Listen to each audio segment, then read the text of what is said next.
রাজধানীর অলিগলি থেকে শুরু করে মহাসড়কেও চলাচল করছে অটোরিকশা। চালকদের অদক্ষতা এবং ধীরগতির বাহন হওয়ায় সৃষ্টি হয় যানজট। এবার এর থেকে মুক্তি পেতে যাচ্ছে রাজধানীবাসী।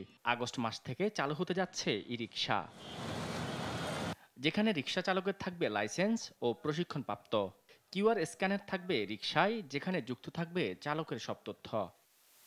শনিবার সকালে নগর ভবনে ই রিকশার মডেলের উপস্থাপন ও প্রশিক্ষণ কর্মসূচিতে ঢাকা উত্তর সিটির প্রশাসক জানান, পর্যায়ক্রমে উঠিয়ে ফেলা হবে ধীরগতির বাহন। পরিকল্পিতভাবে চলবে ই রিকশা। এসব রিকশার থাকবে নির্দিষ্ট চার্জিং পয়েন্ট। এইসব জায়গা থেকে অন্য যেই রিকশাগুলো যেগুলো আসলে অনুমোদিত না এই দুই জোনে, সেগুলোদেরকে আমরা গ্র্যাজুয়ালি সরাবো। মানে এগুলো না যে হেভি এভিকশন ড্রাইভ দিয়ে পরশু দিন এখান থেকে সরিয়ে দিতে হবে তা না। গ্র্যাজুয়ালি এই নতুন রিকশাগুলো যারা কিনবেন তারা মার্কেটে নামতে থাকবেন এবং অন্য রিকশাগুলো গ্র্যাজুয়ালি এখান থেকে ফেজ আউট হবে। সেটা পুরো ফেজিং আউটটা আমরা একদম সায়েন্টিফিক এবং গ্র্যাজুয়াল প্রসিডিউর শুরু করবো। কোনো জোর জবরদস্তির মধ্যে আমরা যাবো না। এদিকে স্থানীয় সরকার উপদেষ্টা আসিফ মাহমুদ সজীব ভুঁইয়া জানান, আপাতত পরীক্ষামূলকভাবে চলবে ২ সিটির ২ জোন, পল্টন, ধানমন্ডি ও উত্তরাতে।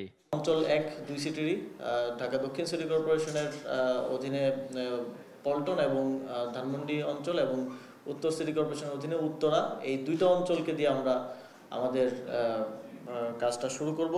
রিকশা অ্যাপের মাধ্যমে যুক্ত করা হবে পুরো প্রক্রিয়া, যেখানে কোনো ভোগান্তি ছাড়াই চালকরা নিতে পারবে লাইসেন্স।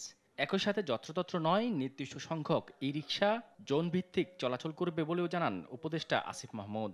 প্রত্যেকটা জোন ওয়াইজ নির্দিষ্ট থাকবে রিকশা এবং ওই রিকশাগুলো ওই জোনেই চলবে এবং এটার এখন যে তথাকথিত অবৈধ বলে তাদের উপর বিভিন্নভাবে নিপীড়ন করা হয়, ঘুষ চাওয়া হয় কিংবা মাঝে মধ্যে শাস্তিমূলক ব্যবস্থা যাওয়া হয়, এটা আর থাকবে না। এই রিকশার দাম হবে ২ লাখ টাকার মধ্যে। আগস্ট থেকে পরীক্ষামূলক চালু হলেও পর্যায়ক্রমে চালু হবে সব জায়গায়। শাহাদাত নিশাত, দেশ টিভি, ঢাকা।